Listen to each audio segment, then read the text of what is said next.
Bonjour, bienvenue dans ce live de ce dimanche 3 novembre 2024. Je vous salue au nom de Jésus. Je vous salue tous et que la paix du cœur vous soit multipliée en Christ. Je salue tous qui sont connectés, qui vont se connecter, qui vont suivre ce live en différé. Et je prie que le Seigneur vous accorde sa grâce, sa paix et sa joie en cette nouvelle, en ce nouveau mois de novembre et en cette nouvelle saison dans les Seigneurs. Alors nous continuons toujours avec notre thème que nous avons commencé il y a 3 semaines, les 4 étapes de la victoire. Hein? Vous vous rappelez, je parlais de Dieu, le temps, la saison, le climat ou bien l'atmosphère. Hein? Donc il y a 2 semaines, on a parlé d'une manière globale, succincte. Et la semaine dernière, on a évoqué la première partie, Dieu. Dieu qui est la source, qui est la première étape. Si on n'a pas Dieu, on peut avoir tous les restes, n'auront pas de sens. Amen. Donc comme d'habitude, je ne serai pas très long. On va seulement aborder aujourd'hui la deuxième particularité de ce thème, le temps. Amen. On peut avoir Dieu, mais si on n'a pas le temps de Dieu, on passe à côté des choses de Dieu. Amen. C'est très important. Je rappelle encore notre thème dès le départ, hein, les 4 étapes de la victoire. Hein. Dieu, le temps, la saison et le climat ou l'atmosphère.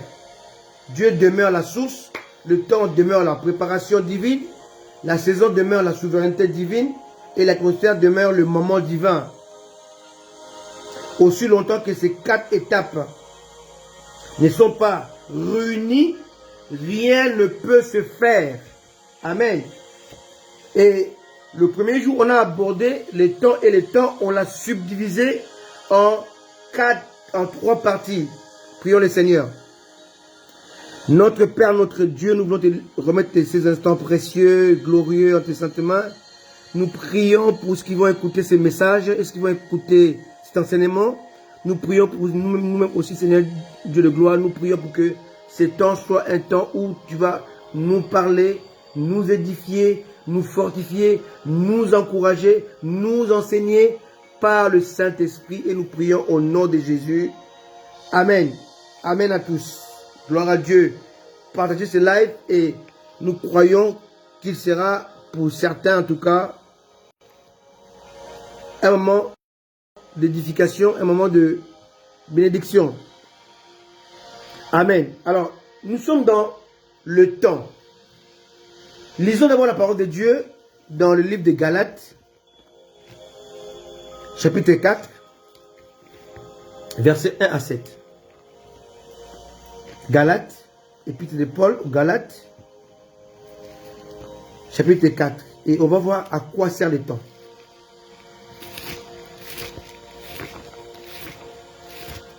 On peut commencer dans Jean 2, mais bon, on est déjà dans Galates, on va venir sur Jean 2 tout à l'heure. Galates, chapitre 4, versets 1 à 7. Lisons. Aussi longtemps que l'héritier est enfant, je dis qu'il ne diffère en rien d'un esclave, quoiqu'il soit le maître de tout. Mais il est soumis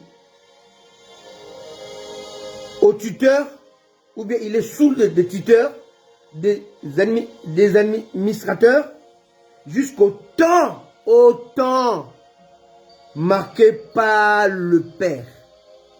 L'héritier est là, mais il ne peut pas rentrer en possession de son héritage que dans le temps que le Père a fixé avant de mourir. Alléluia. Nous aussi, de la même manière, lorsque nous étions enfants, nous étions sous l'esclavage de principes élémentaires du monde. Mais lorsque le temps ont été accomplis, Dieu a envoyé son Fils, né d'une femme, né sous la loi, afin qu'il rachète ceux qui étaient sous la loi, pardon, afin que nous recevions l'adoption. Il n'y a pas un élément qui soit au-dessus de l'adoption. Je prêchais cela à Kinshasa dans une grande assemblée où j'ai démontré que Jésus-Christ n'avait rien de commun avec Joseph. Ils n'avaient aucun lien. Et pourtant, Jésus est le fils de David par Joseph. Alléluia. Jésus est le fils d'Abraham par Joseph. Jésus est le fils de Jacob par Joseph. Donc, Jésus est lié à David par Joseph. Or, Joseph et Jésus n'ont rien de commun. Mais comment est-ce que Jésus-Christ est le fils de David? On appelle ça par l'adoption. Joseph était le père adoptif de Jésus. Donc, quand il a adopté comme son fils, toute la lignée de Joseph était la lignée de Jésus. De la même manière, nous et Dieu, on n'a rien en commun. Car Dieu est esprit, nous sommes chairs. Mais ce n'est pas l'esprit d'adoption que nous pouvons revendiquer notre rang de fils de Dieu. Alléluia. Donc, l'adoption a été planifiée dans le temps de Dieu. Tu es fils de Dieu, tu es serviteur de Dieu, tu es prophète, tu es apôtre, tu es docteur, tu es pasteur, tu es évangéliste, à cause de l'adoption. Afin que nous recevions l'adoption. 6, Galates 4. Et parce que vous êtes fils, ici l'apôtre Paul fait la différence entre l'enfant et le fils. Ma fille Emmanuel a toutes les capacités que possède ma fille Johanna. My goodness. Mais il y a une différence entre les deux filles, c'est que Johanna a tous les atouts de sa mère d'une manière complète. Emmanuel, non, pas encore. Donc, il y a un temps d'incubation. Tout ce que Dieu a mis en lui, avec les femmes sont en elle, mais ne sont pas encore totalement développées. Alléluia. On a tout en Jésus, mais il y a des choses qui dépendent du temps. Alléluia. Pour qu'elle puisse s'asseoir, se manifester, se réaliser, l'homme doit se réaliser dans un temps. Voilà pourquoi je parle tout le temps de temps d'incubation. Le temps où l'effectivité de tout ce dont nous avons reçu en Jésus doit se stabiliser, doit s'affirmer, doivent s'asseoir, doivent se légaliser. Il y a une différence entre la légalité et la légitimité. Tu peux avoir un président légal, mais non légitime. On voit ça souvent en Afrique. Il triche les élections, il devient président légal. Pardon, légitime, mais non légal. Alléluia. Donc ici, on est dans le mystère du temps. Verset 6. Et parce que vous êtes fils, Dieu a envoyé dans nos cœurs l'esprit de son fils, lequel crie Abba, Père, qui veut dire papa.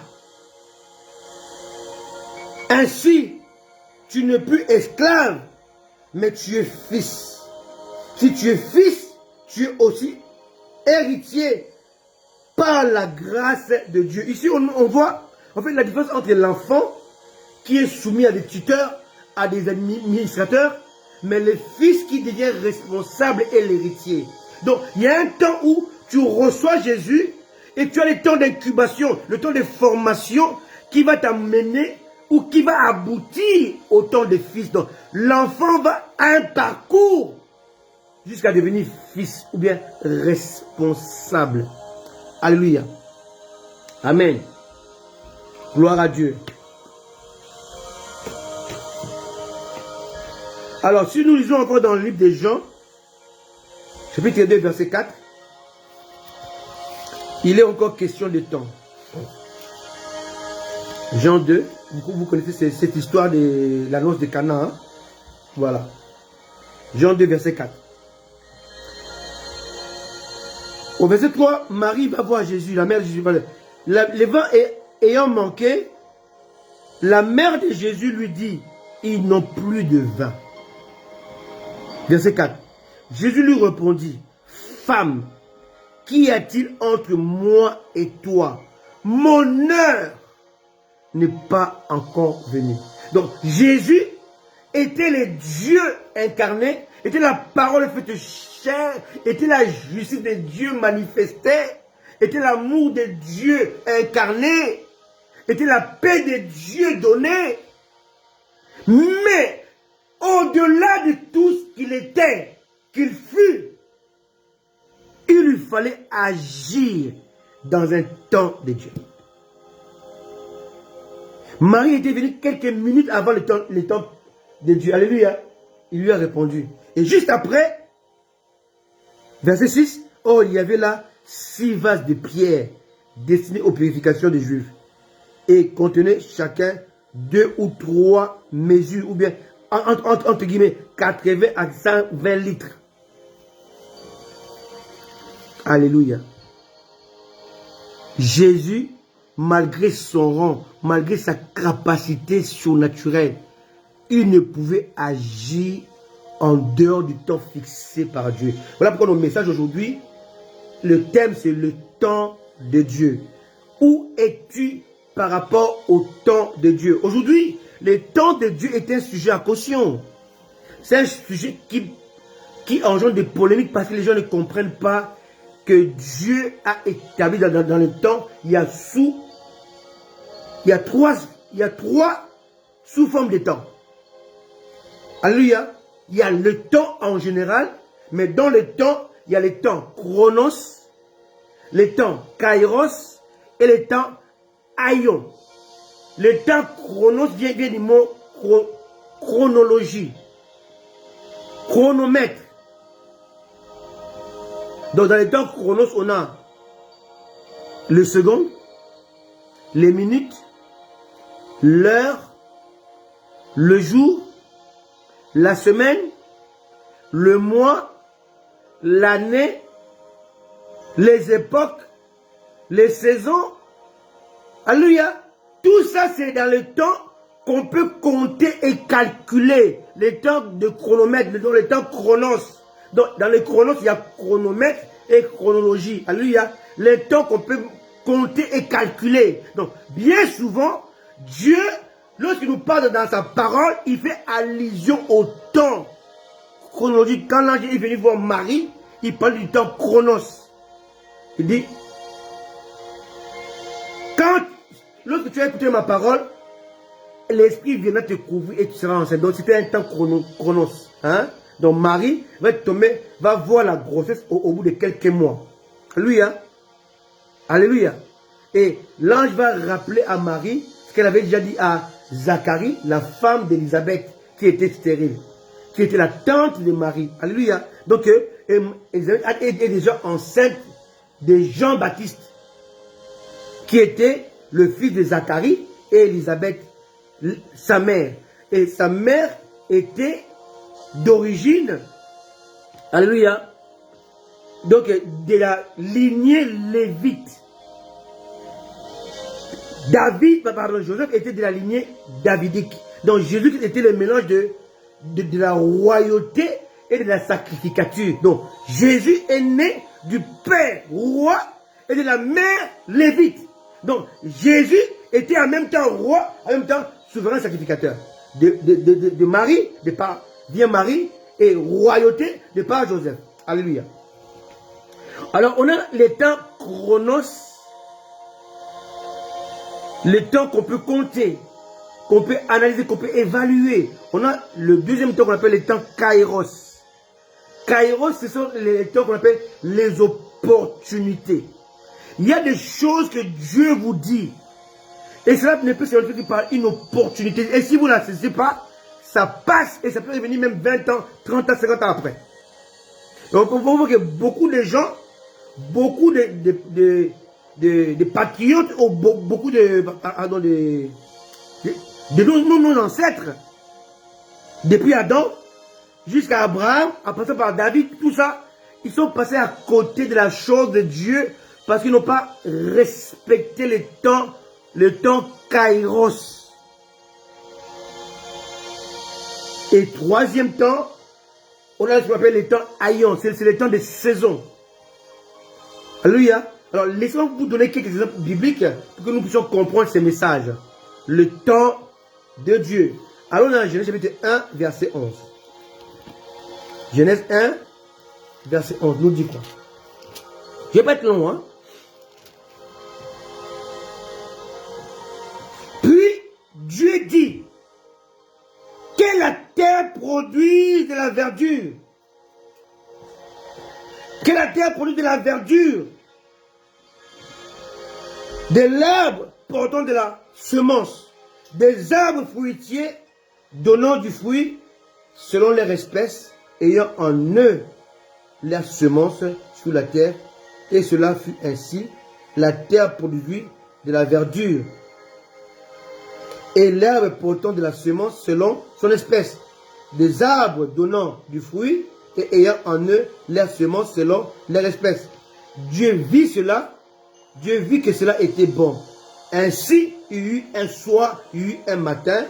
Ce fut le troisième jour. Donc, le troisième jour, Dieu avait déjà créé ou mis en place les arbres. Entre autres, l'arbre interdit ou l'arbre autorisé. L'arbre de vie était autorisé. L'arbre de la mort ou de la connaissance du bien et du mal était interdit. Bien aimé. Et lorsque Dieu a placé l'homme dans l'Éden, et Dieu a même situé les deux arbres qui ont causé du tort à Adam. Il y avait l'arbre de la vie qui était autorisé à manger. Donc Adam pouvait le manger. Or, s'il le mangeait seulement, avant de pécher, il restait éternellement sur la terre. Mais il n'avait jamais touché ça.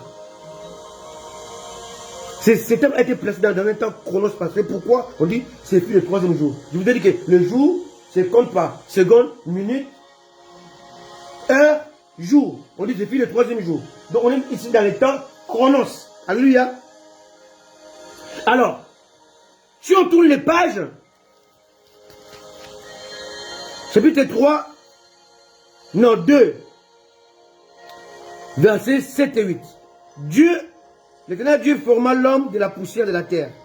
Il souffla dans ses narines un souffle de vie et l'homme devint une âme vivante. 8, verset 3, verset 8. Puis l'Éternel Dieu planta un jardin en Éden. Du côté de l'Orient, il mit l'homme qu'il avait formé. L'Éternel Dieu fit pousser du sol des arbres de toute espèce, agréables à voir et bons à manger, et l'arbre de la vie et de la connaissance du bien et du mal. Voilà. Et l'arbre de la connaissance du bien et du mal. Mais maintenant, au verset, toujours chapitre 2, le verset 16 et 17, Dieu va donner l'ordre. L'Éternel Dieu donna cet ordre, non pas à l'homme, la femme, à l'homme seulement. À l'homme, tu pourras manger de tous les arbres, y compris l'arbre de vie. Alléluia. Tous les arbres, sans exception, y compris l'arbre de vie du jardin. Mais tu ne mangeras pas l'arbre de la connaissance du bien et du mal, car le jour où tu en mangeras, tu mourras certainement. Donc Dieu va donner l'ordre, il va émettre ce qu'on appelle une interdiction. Ça ne concernait pas les deux arbres qui étaient au milieu du jardin, c'est seulement l'arbre qui était là interdit. Hein? Alléluia. Regardez le verset 9 du chapitre 2. L'arbre de la vie au milieu du jardin et l'arbre de la connaissance du bien et du mal. Donc au milieu du jardin, il y avait deux arbres qui étaient côte à côte. L'arbre qui donnait la vie éternelle et l'arbre qui donnait la mort éternelle. Dieu va interdire l'arbre de la mort, l'arbre de la connaissance du bien et du mal. L'arbre qui ouvre les yeux avant le temps. Alléluia. L'arbre de vie n'était pas interdit. Maintenant, suivez très bien cette histoire. On est maintenant au chapitre 3. L'homme mange l'interdit. La femme mange et donne à son mari. L'homme On est maintenant chapitre 3, au verset 21. L'Éternel Dieu fit à Adam et à sa femme des habits de peau, et ils les en revêtirent. L'Éternel Dieu dit, voici l'homme est devenu comme l'un de nous, pour la connaissance du bien et du mal, empêchons-le maintenant d'avancer sa main, de prendre de l'arbre de vie, d'en manger et de vivre éternellement. Empêchons-le. À quel moment? Ici, on ne sommes plus dans les temps chronos. On est dans les temps kairos. Alléluia. Parce que les temps de choix étaient passés. Adam a manqué les temps de choix. Le temps kairos, c'est le temps de l'opportunité. Quand Dieu l'a créé, Dieu l'a placé, il lui a donné tous les temps. Kairos. Il avait l'occasion. Parce que ce n'était pas interdit. Donc l'arbre autorisé devient interdit à cause de l'arbre interdit. Mais il y a des choses que Dieu vous a permises. Mais lorsque vous rentrez dans le péché, le permis devient interdit.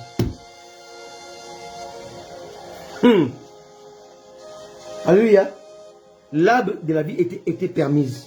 Mais à cause de l'interdit, l'arbre est devenu maintenant défendu. Verset 23, chapitre 3 de la Genèse. L'Éternel Dieu les chassa du jardin de l'Éden pour qu'il cultive la terre et d'où il avait été pris. 24. C'est ainsi qu'il chassa Adam et il mit à l'orient du jardin d'Éden les chérubins. Les au pluriel donc. Normalement, Dieu a créé 4 chérubins. Hein? Ils étaient 5, mais il y a un qui s'est rebellé, sur ces 4. Les 4 chérubins, pour faire ça, Ézéchiel chapitre 1, chapitre 10. D'accord? 4 chérubins sont là, ils ont chacun 4 faces, face des lions, face des bœufs, face de l'aigle et face d'hommes. Alléluia. Alors, il met les chérubins, en cas sur pluriel, ils étaient 2 ou 4, on ne sait pas, en cas ils étaient au moins 2. Qui agite une épée flamboyante pour garder le chemin de l'arbre. Ils sont 4 maisons, une épée. Donc c'est la parole de Dieu. Alléluia. Donc l'arbre autorisé est devenu l'arbre défendu à cause du péché. Il y a des choses que Dieu vous a données, c'est autorisé. Mais à cause de votre désobéissance du péché, ça devient interdit. Dieu avait laissé David de prendre autant de femmes qu'il voulait. Parce qu'ils étaient sous la loi. Mais à cause de son péché, Dieu a dit, le péché est rentré. Et la malédiction est rentrée. Il dit, mais si tu voulais d'autres femmes, je t'aurais donné. Mais pourquoi tu as méprisé mon nom en allant prendre la femme de Ouri, ton serviteur? Mais il est très important de saisir cela. L'autorité devient interdite à cause de l'interdit. Et là, nous ne sommes plus dans le temps chronos. On est, parce que dans le temps chronos, on est là l'homme dans le jardin. Mais là, on est dans notre temps kairos. L'homme a manqué l'occasion de vivre éternellement. Il a mangé l'interdit. Et maintenant, l'autorité, qui est l'autorité, maintenant devient interdit. Dieu a renforcé le jardin par les chérubins qui n'étaient pas là dans le jardin. Amen.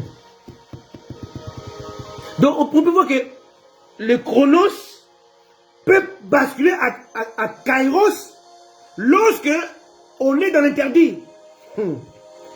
C'est quand kairos dans la Bible.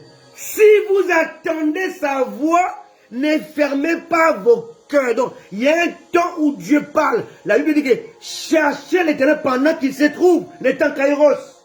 Donc, l'occasion de faire les choses, de poser des actes. Paul a vu que le parti avait assez de foi pour te guérir. Il dit, lève-toi sur tes pieds, temps kairos. Amen. Donc, il y a des temps que tu dois saisir.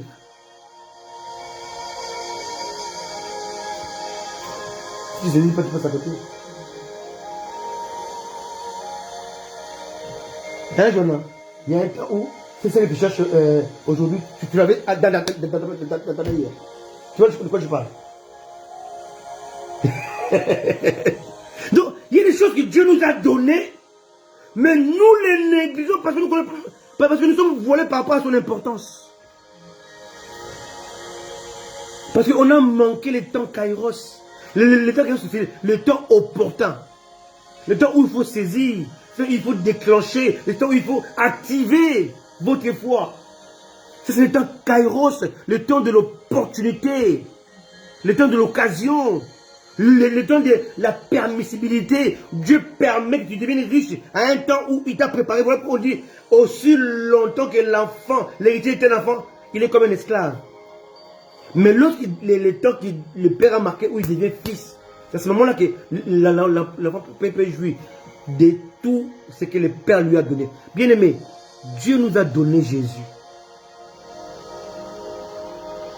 Mais à quel moment tout ce que Jésus-Christ a accompli devient nôtre, devient mien, devient tien, devient nôtre, devient vôtre? C'est quand tu deviens fils. Quand tu deviens conscient de ce que Dieu a fait pour toi. Alléluia. Alléluia. Alléluia. Le temps est très important. Alléluia. Prenons un autre exemple pour que nous puissions encore comprendre ces messages. Allons dans Genèse chapitre 2. Toujours, hein? Toujours, c'est cette même histoire. Versets 7 et 8. Hein? On l'a lu, mais je vais encore réexpliquer ça. Genèse 2, 7 et 8. Là, on va voir encore les temps kairos. Dieu forma l'homme de la poussière, de la terre, soufflant ses narines, ainsi de suite. Il a planté un jardin.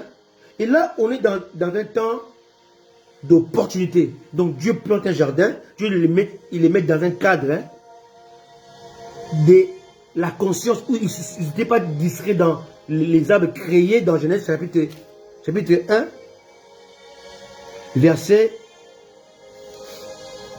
11. Bien aimé, Genèse chapitre 1, verset 11, Dieu a créé les arbres sous la terre. Genèse chapitre 2, verset 7 et 9, Dieu a fait les choses dans le jardin. Différent. Verset 8, Genèse 2. L'Éternel Dieu planta un jardin en Éden, du côté de l'Orient, il mit l'homme. 9. L'Éternel Dieu fit pousser du sol des arbres. Bien aimé, lisons maintenant chapitre 1, verset 11. Puis Dieu dit que la terre produit de la verdure, de l'herbe portant de la semence, des arbres fruitiers. Amen. Dit que la terre. Là, ce n'est pas la terre, c'est le jardin. Là, interdit n'était pas dans la terre, était dans le jardin. Oh, le jardin, c'est sa présence. Donc, Dieu voulait activer en eux la crainte, le respect de sa présence. Il met là où il y a la pureté, la sainteté, il met là où il est, il met l'interdit. Amen. Moïse pour dire que je suis partout, sauf là où Dieu était. Quand il est arrivé, Dieu dit ôte les souliers de tes pieds. Car lui, je veux que tu es une terre sainte. Donc, Dieu va imposer l'interdit là où tu étais autorisé. Il va autoriser là où tu étais interdit. Amen. C'est très important. Donc, ici, on a les arbres. Chapitre 1, verset 11 de la Genèse. Alléluia. On voit les arbres. 11, 12. Verset 11 et 12. Dieu a déjà créé les arbres. Chapitre 2, verset 7 et 9. Maintenant, Dieu fait pousser les arbres. Jesus Christ. Et dans les arbres fait pousser par Dieu, il y a l'interdit. Donc ici, on a, d'une part, Genèse 1, verset 11 et 12, on a le temps chronos. Genèse 2, verset 7 et 9, on a le temps kairos. Dieu lui donne l'opportunité de lui obéir, de se soumettre à lui. Alléluia. Il met sa pouvoir, leur soumission, leur obéissance. Verset 16-17. Il va venir donner l'ordre. Il dit au cas où vous serez perdu avec les arbres qui sont dans le jardin, avec les arbres sur la terre. Parce que, en fait, c'était quoi le jardin, c'était quoi la terre? Le jardin était comme le cœur de la terre. Le corps a plusieurs membres. Mais il est le membre le plus important d'une ami invisible. Il y a le cerveau, la réflexion et le cœur qui est la pompe à sang. Amen. Ton cerveau peut mourir. On l'appelle la mort cérébrale. Donc la mort de la réflexion. Donc quelqu'un qui a le cerveau mort, il est comme un légume. Le légume respire, mais reste inconscient. Alléluia. Mais le cœur va battre pour faire circuler le sang dans tout le corps. Parce que si le sang ne circule pas, le corps va mourir. Et le corps, ou bien le cœur de la terre créée, était le jardin. Donc c'est comme l'homme et son cœur. Alléluia. Donc Dieu a tout mis dans le jardin, tout ce dont l'homme avait besoin pour survivre. Mais quand ils ont péché, ils ont acheté de son jardin, ils ont envoyé dans la terre. Qu'il avait déjà créé. Chapitre 1, verset 1. Chapitre 1, verset 11 et 12. Il a équipé. C'est équipé, mais dans le vide. Personne n'y vivait. Ils vivaient tous dans le jardin. Alléluia. Bon, ça c'est encore un autre enseignement. Donc là, on voit ce qu'on appelle les temps Kairos. Les temps maintenant, Aios, c'est quoi? Genèse chapitre 3, verset 22.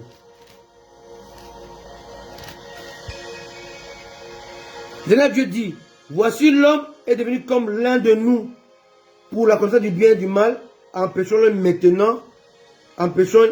maintenant d'avancer sa main, de prendre de l'arbre de vie, d'en manger et de vivre éternellement. Là, on passe dans une autre ère. Avant, on était dans l'ère du jardin. Là, on est maintenant dans l'ère de la terre. Alléluia. Donc ici, il y a une différence de l'ère, des saisons. Avant, c'était l'homme et la femme étaient pris en charge par Dieu. Là, maintenant, il les chasse pour qu'ils se prennent en charge eux-mêmes. Cultiver la terre pour vivre. Alléluia. Donc, on est dans une autre saison. Donc là, on a les 3 temps expliqués. Chapitre 1 de la Genèse, 11 et 9, on voit comment Dieu équipe la terre.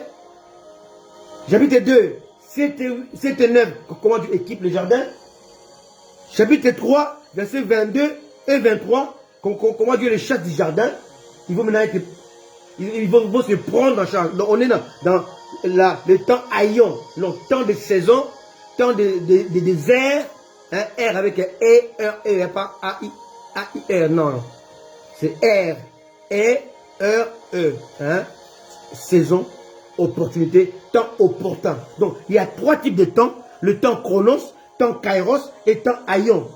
Chronos, le temps qu'on peut compter, kairos, c'est le temps d'opportunité pour déclencher la volonté de Dieu dans votre vie, et les temps saisonniers. Alléluia. Voilà pourquoi que si nous ne comprenons pas ce message, on va passer à côté du temps chronos, à côté du temps kairos, à côté du temps aion. Aujourd'hui, nous attendons le Jésus revient. Je viens bientôt. Le Jésus revient, c'est le temps aion. Ce n'est pas le temps chronos, ce n'est pas le temps kairos. Le temps kairos dépend de nous. C'est le temps que Dieu fait pour que nous puissions déclencher quelque chose. Le temps chronos, nous dépendons de lui. On est né, on a trouvé le monde. Alléluia. Que les gens étaient déjà là en train de compter. Alléluia. Ça c'est chronos. Temps aion dépend de nous qui devons comprendre à quel moment il faut déclencher les choses. Ma fille Joanna, par exemple, elle dit, papa, moi je ne quitte pas la maison tant que je ne suis pas marié. Donc elle a devant elle, je m'appelle le temps kairos. Donc sa bénédiction dépend de sa soumission à ses parents, que ses parents la libèrent en la bénissant. Ça, elle gère son temps kairos. Est-ce que vous comprenez? Aujourd'hui, beaucoup de gens chrétiens ont quitté les temps dans le temps kairos. Par exemple, les fils prodigues, il a quitté le temps, il a quitté le temps kairos. Il n'était pas encore adulte, il n'était pas encore suffisamment capable de gérer son héritage. Il est parti, loin de son père. Il a gaspillé. Quelqu'un qui me comprend? Très important. Et souvent, nous gaspillons les choses parce que nous quittons le concours familial ou le concours divin. Alléluia. En dehors du temps kairos. Le Père sait le temps kairos. Alléluia. L'aigle sait le temps kairos. Alléluia. Les animaux savent le temps kairos. Vous savez, les lionceaux, quelqu'un quand ça grandit, le père lion va les chasser. Il devient le rival de son propre père. Le père le chasse. L'aigle sait que les aiglons arrivent au temps Kairos, ça veut dire qu'il les prend sur ses ailes. Il les fait monter sur ses ailes. Il monte sur le sommet. Et il touche ses ailes, il les balance dans le vide. C'est ce moment-là que les aiglons, qui avaient déjà des ailes suffisamment pour voler, ils ne savaient pas encore voler, ils ne volent pas par l'air, tant à eux, mais par le temps Kairos des pères. L'aigle mâle, le père, aigle, il va les lever, il va les balancer. Et à ce moment-là, en tombant, ils vont voir la mort. Ils vont ouvrir leurs ailes. Et en ouvrant les ailes, ils vont... Oh, donc je peux plaider comme papa. Oui, tu peux le faire. Si papa le sait. Donc Dieu sait notre temps Kairos. Lorsque temps Kairos de l'homme arrive, Dieu envoie les épreuves. Oh, les épreuves t'amènent devant lui, sous la croix, sous ses pieds, à la réflexion. Que tu comprennes, mon temps est déjà arrivé. C'est à ça que servent les épreuves. Quand ton temps Kairos arrive, où tu dois saisir les choses, quelqu'un qui ne comprend pas, Dieu maintenant le provoque. Pierre ne savait pas que suivre Jésus-Christ avait des limites. Il lui dit, je serai avec toi. Moi, je ne peux pas te... Pierre, tu as dit ça? Tu vas me dire 3 fois. Parce qu'il savait la pression de ta Kairos. Alléluia. Et Pierre ne le savait pas. Pierre, mais moi-même qui vous parle, j'ai beaucoup parlé parce que je ne connaissais pas c'est quoi le temps Kairos. Quand c'est arrivé, le temps est arrivé où il fallait rentrer dans le ministère. C'est là que tu comprends que ce n'était pas un jeu. Tu vois que tout ce qui était comme soutien, devient des deux opposants. tout ce qui t'acclamait, tout ça qui t'acclamait, ils t'insultent, ils te combattent. Les temps Kairos. Alléluia. On peut être populaire dans le temps Chronos, mais moins populaire dans le temps Kairos. Parce que c'est le temps où Dieu veut agir. Le temps de l'enfant, tout le monde te berce. Le temps de fils, tu es même l'opposant de ceux-là qui étaient tes partisans. C'est très important. Voilà pourquoi le temps est nécessaire. Donne-moi encore 5 minutes. Je vais essayer de vous développer sur Abraham. On est dans Genèse chapitre 12. Genèse 12. Dieu va appeler Abraham. Il va lui dire, je ferai de toi, Genèse chapitre 12, verset 1, jusqu'au verset 3. Dieu appelle, dit, quitte ton père, ta mère, ta patrie, ta nation, tout ça. Je ferai de toi. Ici, Dieu parle au futur. Je ferai de toi une grande nation. Donc, tu auras beaucoup d'enfants. Mais maintenant, Abraham n'a pas compris le temps Kairos. À quel moment il devait devenir le père de la promesse. Donc le père d'une multitude. Or, Dieu a fait la promesse à Abraham. Mais il devait accomplir la promesse à Abraham. Donc Abraham avait ignoré la différence qui était entre Abraham et Abraham. Or, Abraham, c'est le début du temps Kairos. Or, Isaac était caché dans Abraham, pas dans Abraham. Abraham, c'est le début du temps Kairos. Quand Dieu a dit, ton nom ne sera plus Abraham, mais Abraham, on est déjà dans le temps Kairos. Alléluia. Or, ce n'est pas Abraham qui a donné naissance à Isaac, c'est Abraham qui a donné naissance à Isaac. Isaac a pour père Abraham, mais Ismaël, son père, c'est Abraham. My goodness. Un jour, je l'ai écrit sur mon poste, j'ai vu les gens qui sont venus contredire. Ils n'avaient pas compris. Abraham a eu un seul enfant, Ismaël. Mais Abraham a eu 7 enfants. Abraham a eu un seul enfant avec une seule femme, Agar. Mais Abraham a eu 7 enfants avec 2 femmes. Sarah, non pas Sarai, Sarai c'était la femme stérile. Sarah était la femme stérile. Était la femme qui a eu Isaac. La mère d'Isaac s'appelait Sarah, pas Sarai. Sarai était stérile. Quelqu'un me comprend? Abraham a eu 7 enfants. Pas seulement un fils, 7 fils. 1 avec Sarah et 6 avec Ketura. Quand Moïse a fui Pharaon, il est parti chez son cousin Madian, qui était fils d'Abraham. Alléluia. Donc quand Dieu appelle Abraham, dans Genèse 12, on est dans le temps chronos.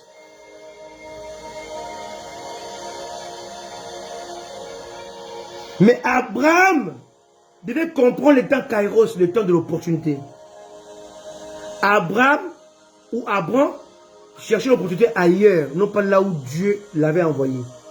Lorsqu'il a quitté, il va arriver dans le pays de la promesse, il va fuir ça. Il va faillir. Il va abandonner le terrain de la bénédiction pour aller en Égypte. Bien aimé, beaucoup d'entre nous aujourd'hui, on abandonne le terrain de la bénédiction qui paraît illusoire, où on ne voit rien. Là où je suis avec ma femme et mes enfants aujourd'hui, dans le pays où nous sommes, c'est le pays de notre bénédiction. Mais on le voyait comme étant un terrain aride, désolant. On venait ici en vacances. Mais c'est le seul pays au monde où j'ai dit à ma femme, et elle m'a dit la même chose, on peut habiter partout ailleurs, sauf ici. Mais je vous dis aujourd'hui, c'est là où Dieu nous a bénis. On a eu tous ces dons Dieu avait mis en nous, mais qui étaient cachés. Ces choses-là sont déclenchées dans le pays où je suis là. Mais le pays qui m'a adopté, qui m'a bercé, qui m'a vu grandir, qui m'a vu aller à l'école, qui m'a vu faire des choses, qui m'a vu me marier, qui m'a vu faire des enfants, ces pays-là restent un pays d'adoption, mais pas le pays de la bénédiction. Donc, il y a un temps où on doit comprendre le temps chronos où Dieu te permet ta formation et le temps kairos où Dieu permet ta bénédiction. Alléluia. Amen. Alléluia. Et Abraham n'a pas compris cela.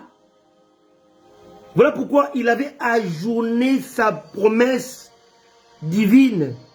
Il a eu la promesse à 75 ans. Il a eu l'enfant Isaac à 100 ans. Il y a eu 25 ans d'ajournement parce qu'il avait ignoré le temps kairos. Moïse, et ça, je vais m'arrêter là. Parce que j'ai dit moins d'une heure. Alors Moïse, Exode 12. Mais je peux vous dire ça jusqu'à Simon-Pierre, jusqu'à Jean, donc jusqu'à l'Apocalypse. Mais le temps va me faire défaut. Pour vous dire que c'est un message qui est universel, qu'on peut le dire dans tous les livres de la Bible. Alléluia. C'est ça là, le message où Dieu inspire, que Dieu donne. On est dans Exode chapitre 2, verset 11. En ce temps-là, Exode 2, verset 11. Moïse, devenu grand, s'est rendu vers ses frères. Il fut témoin de leurs pénibles travaux. Il vit un Égyptien qui frappait un Hébreu, d'entre ses frères. Il regarda de côté et d'autre, et voyant qu'il n'y avait personne, il tua l'Égyptien et le cacha dans le sable. Il sortit les jours suivants, et voici deux Hébreux se querellaient. Il dit à celui qui avait tort, pourquoi frappes-tu ton prochain? Et cet homme répondit, qui t'a établi chef et juge sur nous? Penses-tu me tuer comme tu as tué l'Égyptien? Moïse eut peur et dit certainement, la chose est connue. Pharaon a appris ce qui s'était passé et il cherchait à faire mourir Moïse. Mais Moïse s'enfuit de devant Pharaon et il se retira dans le pays des Madians où il s'arrêta près d'un puits. Bien aimé, ici Moïse veut être le leader, mais dans l'état chronos, l'état qu'il lui a choisi lui-même, pas l'état que Dieu avait choisi. Il a dû fuir. Et pourtant, si vous lisez, vous allez voir que Exode 3, là on est dans Exode 2, Exode 3, Moïse va maintenant rencontrer Dieu. Et comment il a rencontré Dieu? Je vais vous expliquer ça. Moïse a rencontré Dieu parce que il a mis fait à l'habituel. My goodness. Il est rentré dans l'inhabituel. Lisons chapitre 3, verset 1. Moïse faisait perdre les troupeaux de Jéthro, son beau-père, sacrificateur de Madian. Et Il mena les troupeaux derrière le désert. Il y a une autre version dit au-delà du désert. Donc, Moïse, a décidé d'aller au-delà des habitudes. Car les habitudes tuent les attitudes. Alléluia. Alléluia. Alléluia. Moïse a déclenché le temps Kairos lui-même. Parce qu'il a cessé de faire les choses par habitude. Il est allé au-delà. Ou bien ici, il dit, il est allé derrière le désert. Alors qu'il n'allait pas là d'habitude. Il s'arrêtait dans le désert. Il vint à la montagne de Dieu à Europe. Moïse avait fait plus de 30 ans à Madian. Il n'avait jamais eu le temps d'aller visiter la montagne de Dieu. Bien aimé, cela veut dire que pendant plus de 30 ans, Dieu l'attendait. Dieu l'attendait, il dit que les jours il va venir ici, Dieu lui parle. 1 an, il va, il recule. 2 ans, il va, Dieu l'attendait. Bien aimé, il y a des choses qui s'ajoutent dans ta vie parce que tu ne connais pas comment dépasser tes limites. Alléluia. Aller au-delà de tes habitudes. Alléluia. Donc les habitudes vont tuer des attitudes. Donc tu peux avoir une attitude de gloire, mais parce que tes habitudes te bloquent. Amen. Il faut aller au-delà des habitudes. Il est allé au-delà du désert. Derrière, il est allé au-delà. Il a dépassé ses limites humaines. Amen. Et c'est là où le temps Kairos a été déclenché. Et quand il va arriver, il va avancer parce qu'il a vu l'inhabituel. Comment est-ce que tu peux voir l'inhabituel si tu n'es pas dans l'inhabitude? Il faut aller dans hors habitude pour voir l'inhabituel. Il a vu un arbre qui brûlait mais qui ne se consumait pas. Alléluia. Alléluia. Alléluia. Oh, c'était Dieu. Et quand il avance, il dit, enlève tes chaussures. Car tu es ici sur une terre sainte. Il a vu. Alléluia. L'ange de Dieu dans un buisson qui brûlait, mais qui ne se consumait pas. Parce qu'il est parti au-delà de ses habitudes. Donc Moïse était l'élu de Dieu. Moïse était le leader choisi par Dieu. Mais Moïse voulait être leader par lui-même. Il a fait. Alléluia. Voilà comment le temps chronos peut nous amener dans la défaite. Moïse était l'élu de Dieu depuis sa naissance. Il a été accouché par 2 femmes. Chapitre 1 de l'Exode, verset 15. Shifra et Pua. Shifra avait dit beauté, Pua avait dit splendeur. Donc là on voit encore le caractéristique de Dieu. Les 2 femmes sages, les deux femmes sages, les 2 sages femmes, pardon, étaient les élus de Dieu. C'est les deux là qui ont fait accoucher la maman de Moïse. Amen. C'est très important. Mais malgré sa naissance, était une naissance divine. Malgré qu'il était le choix de Dieu, il était dans la cour de Pharaon. Moïse devait attendre le temps d'incubation, le temps de formation, le temps d'équipement. On appelle ça le temps Kairos. Le temps Kairos, c'est fait là où on doit te forger. Moïse avait grandi, était né dans la cour de Pharaon, avait grandi. Pardon, il était né par sa mère et son père, mais on l'a mis dans un berceau et la fille de Pharaon l'a prise bébé. Il a grandi dans la cour de Pharaon. Il a connu que la gloire. Il a connu que les domestiques, il a connu que les servantes. Mais Moïse devait venir travailler pour le compte de Jéthro, son futur beau-père. Et là maintenant, pendant 40 ans, Dieu va enlever en lui l'idolâtrie. Parce que là-bas, il a donné les idoles dans la cour de Pharaon. Là-bas, il ne connaissait pas les choses. Et quand il voulait fuir la cour de Pharaon, il a vu ses frères dans la souffrance, il veut les défendre. Au lieu de répondre comme un libérateur, ils l'ont pris pour un traître. Il était obligé de fuir. Alléluia. Et en fuyant, c'était tout ça dans le plan de Dieu. En venant Joseph, c'était tout ça dans le plan de Dieu. Alléluia. Le temps là, c'est le temps d'incubation, le temps de la formation, le temps de l'équipement. Joseph, en étant vendu, c'est là où il a appris. C'est là où il a appris des choses. Alléluia. Moïse, en fuyant Pharaon aussi, c'est là où il a appris des choses. Alléluia. Jésus était le fils de Dieu. Mais à un moment, on voulait le tuer par Hérode. Joseph et Marie devaient le faire fuir. Jésus a disparu de la naissance. Il va réapparaître à 12 ans. À l'âge de 12 ans, on parle encore de lui. Il va disparaître à l'âge de 12 ans. Il va encore réapparaître à l'âge de 30 ans. Bien aimé, de temps en temps, vous devez disparaître. Fouillez tout. Fouillez les gloires humaines. Fouillez les applaudissements, les acclamations. Fouillez, enfermez-vous. Laissez Dieu vous façonner. Jésus était caché de 12 ans à 30 ans. Pendant 18 ans, il était dans l'équipement, la provision divine. Un homme qui a fait sur la terre que 3 ans et demi de ministère. Mais jusqu'aujourd'hui, pendant 2000 ans, ça continue à marquer les gens. Jésus a une ministère de 3 ans et demi. Amen. Il y a des personnes qui ont 40 ans de ministère, 50 ans de ministère. Mais aujourd'hui, on entend plus parler d'eux. Pourquoi? Parce que Jésus a compris le temps Kairos. Il devait attendre le temps. Marie, sa mère lui dit, c'est pas mon temps, je ne viens pas. Alléluia. Quand ce temps est venu, il dit, où est Jean-Baptiste? Il est là-bas, il est parti. Il vient voir Jean. Jean, il a vu en lui l'Esprit de Dieu. Il dit, c'est toi qui me baptiser. Il dit, dans le plan de Dieu, c'est toi qui vas me baptiser. Je ne peux pas. Jésus dit, baptise-moi. Non, baptise-moi.